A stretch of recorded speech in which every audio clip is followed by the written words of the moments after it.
são os causadores de todos os males que nós temos aí. Depois nós vamos ver uma série de patologias que são causadas pelos outros ácidos, porque a acidez é que traz esse tipo de problema, mas principalmente esses dois aí, que a gente não conhecia, a ciência que recentemente, através de estudos, nos trouxe essa novidade, e agora a gente pode tirá-los de circulação dos nossos alimentos. Agora, esses aqui também existem. E tem um alimento que tem esse, tem esse, tem esse, tem esse, tem esse, tem esse, e tem os outros todos. A gente vai ver aqui. Então, olha só, inibidores de proteinase. São enzimas que destroem proteína. Isso aqui está, é muito comum em diversas regiões, principalmente na soja. Amendoim, etc. A leguminosa tem muito, mas a soja é um dos que tem mais. Isso aqui. A batata também tem. A batata doce também um pouco. E só o ato de cozer, de aquecer, já elimina bastante. Eu não sei quanto, eu não cheguei ainda a saber o percentual que elimina, mas já elimina bastante. Segundo o autor do livro que eu vi, a gente não precisa se preocupar muito com o alimento que foi cozido. A hemaglutininas, essa aqui, a soja contém muito isso aqui. E os feijões, de um modo geral, são enzimas que são proteínas que podem agregar hemácias, né? Isso aqui são hemácias que vão ser anexadas juntas, e essas proteínas é que têm a capacidade de aglutinar hemácias. Isso aqui pode causar glóbulos no interior do nosso sangue e causar problemas terríveis, como trombose, etc. Em várias partes do corpo, até em capilares mais complicados, dependendo da ocorrência disso aqui. E também o cozimento reduz. Eu só não sei o percentual de redução. Isso é uma coisa que está faltando. Mas, segundo o autor, também reduz num ponto de que a gente não precisa se preocupar muito. Mas se cozer, né? Se cozinhar. A tiaminase. Tiaminase é uma enzima que também destrói a vitamina B1. Aqui já é no caso de uma vitamina. Vai degradar a vitamina B1. Aí já existem os peixes, né, frutos do mar, couve de Bruxelas, repolho roxo. O aquecimento também reduz, mas existe. Então, se a gente comer repolho cru, comer essas coisas, peixe cru, que nós japoneses comem, etc., a gente pode ter também probleminha com isso. É só ir praticando muito isso aí que pode ir complicando. Polifenóis. Esses aqui são uma variedade enorme que se ligam ao ferro vegetal. São mais de 3.000 compostos aqui. Os mais comuns são as catequinas, taninos e isoflavonas. Isoflavona. Soja tem muito isoflavona e é perigoso sair comendo soja de qualquer jeito, porque ela tem quase tudo isso aí e muitas outras coisas. Muita quantidade de ácido fítico. Agora nós vamos falar um pouquinho só sobre ela. Agora, as altas quantidades de feijão preto tem muito desses polifenóis aqui. Muito. Tanto que é dito que feijão contém muita acidez, né? Muita acidez. São esses elementos que vão fazer parte desse conjunto de ácidos que faz com que o feijão seja classificado como alimento ácido. Opa, tudo bem? Tranquilo. A germinação reduz os polifenóis. Quando a gente põe o feijão para germinar, ou qualquer um elemento desse, o repolho a gente não pode. Mas, no caso do feijão, a leguminosa, a gente pode pôr para germinar. Então, reduz os polifenóis. Agora, a fermentação aumenta a quantidade dos polifenóis nas leguminosas, principalmente no feijão. Então, é uma coisa que a gente, se correr, o bicho pega, né?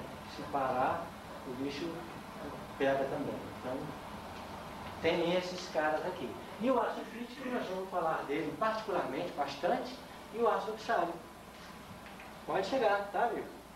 São os dois importantes aí que a gente tem que conhecer com profundidade para se livrar deles.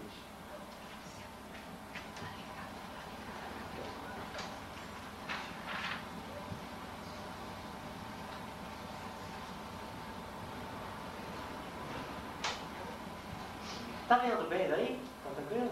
Tá? Então, gente, ácido fítico. Esse elemento, ele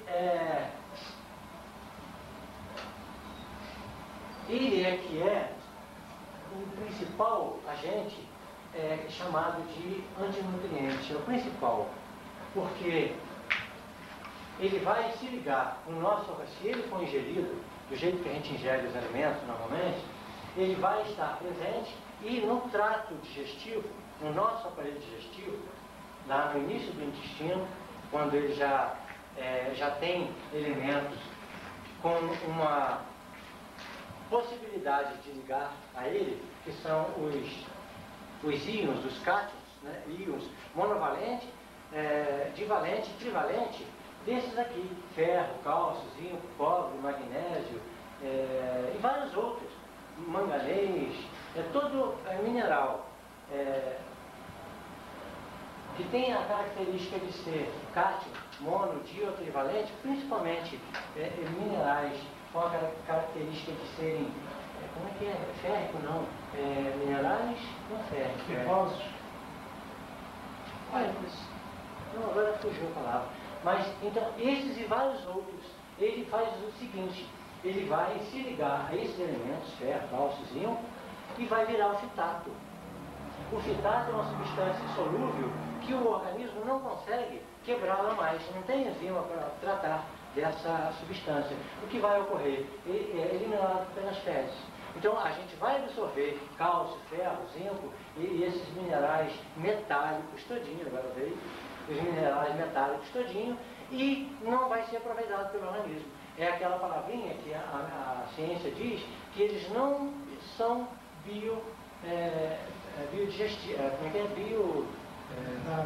bioaproveitáveis, né?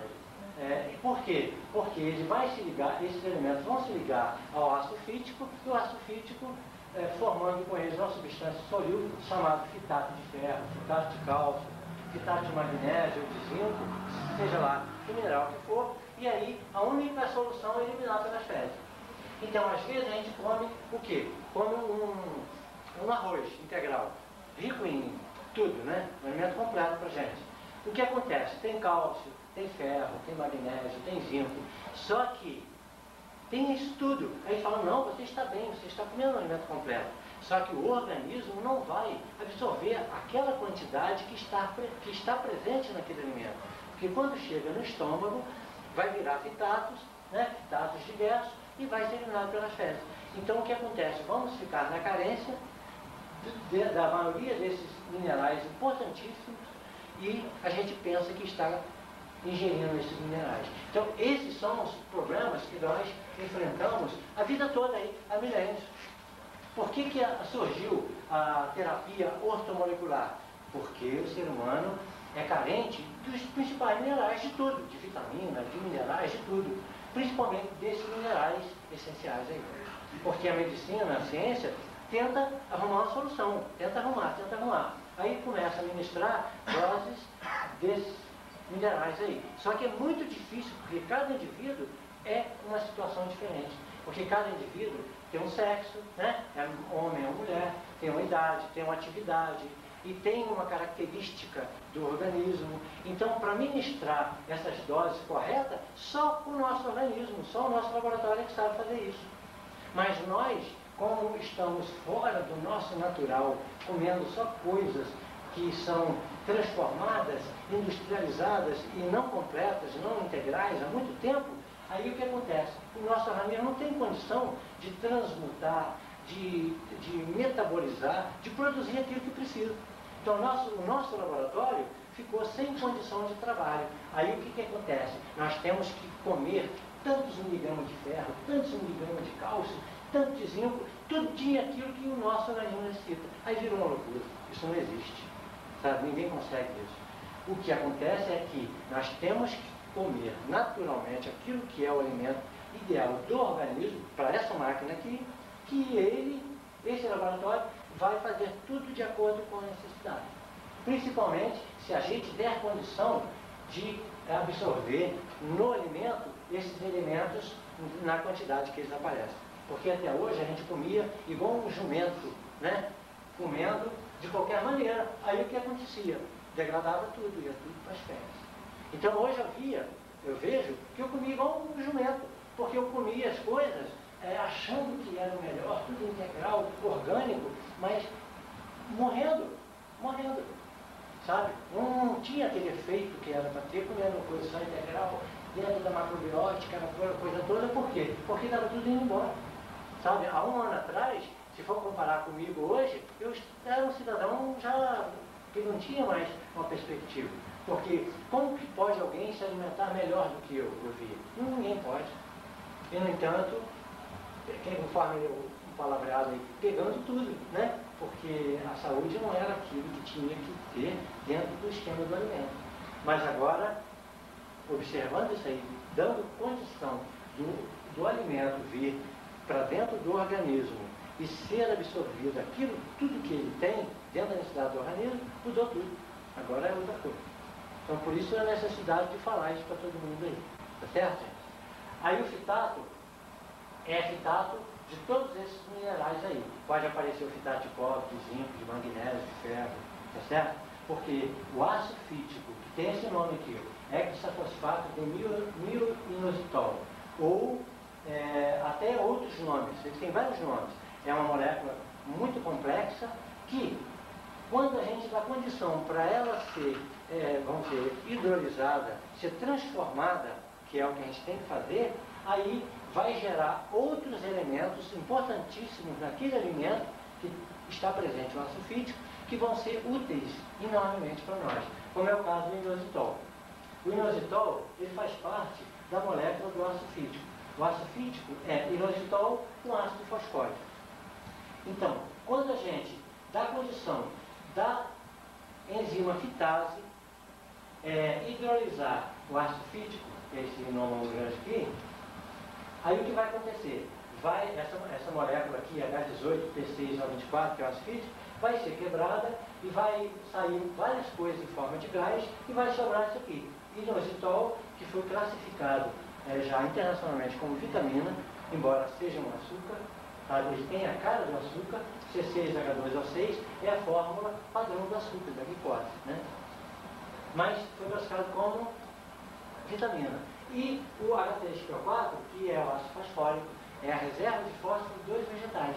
E aqui é a reserva energética dos vegetais. Então, quando a gente possibilita que a fitase hidrolise o ácido fítico, né, o que vai acontecer? Além da gente não ter o problema que o ácido fítico vai causar na gente, no nosso organismo, terríveis, né, problemas, ainda vai aparecer o inositol, que é uma coisa maravilhosa, e o ácido fosfórico, que é uma coisa que a gente aproveita ainda, o organismo aproveita. Então, o inositol, experiências recentes já confirmaram que ele é importante no crescimento para crianças, principalmente para crianças na fase de crescimento. Ele é fundamental para o crescimento.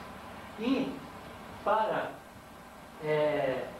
prevenir a arteriosclerose, ele é fundamental, ele previne a arteriosclerose e também ele acelera a absorção do cálcio, prevenindo a osteoporose, que é um dos maiores problemas aí de senhoras e de pessoas, né? Todos nós que vamos passando aí dos 50, aí começa a ter que se preocupar com isso aqui por causa do ácido fítico. É só isso. O problema de osteoporose dos idosos é problema da acidez. Não é só ácido fítico, é acidez. Só isso. Mais nada. Se a gente absorver alimentos sem ácido fítico e sem o ácido oxálico, que daqui a pouco a gente vai ver, acabou o problema de quebrar, que é o que acontece com as pessoas mais idosas. E tem gente que não pode nem andar, quebra até sentado, quebra o osso até sentado, né, na cadeira. Então é o quê? É a nossa ignorância a respeito do alimento, né? Mas devagarinho a gente vai, né, se aculturando, aprendendo e vai contornando isso aí. Então, gente, o inositol aparece quando a gente se livra do ácido fítico. Então, mais vantagem ainda. Então, nós não podemos deixar de trabalhar o ácido fítico no nosso alimento. Porque além dele sair, ele não sai todo, porque não pode sair todo. Porque ele é importante também nos radicais livres que podem aparecer no nosso organismo, que ele vai mandar para o espaço. Mas tem que ser pouquinho. Não pode ser tudo, todo o ácido fítico do alimento vir para o nosso corpo, porque senão todos os minerais metálicos vão embora. Aí, saindo aquela quantidade do ácido fítico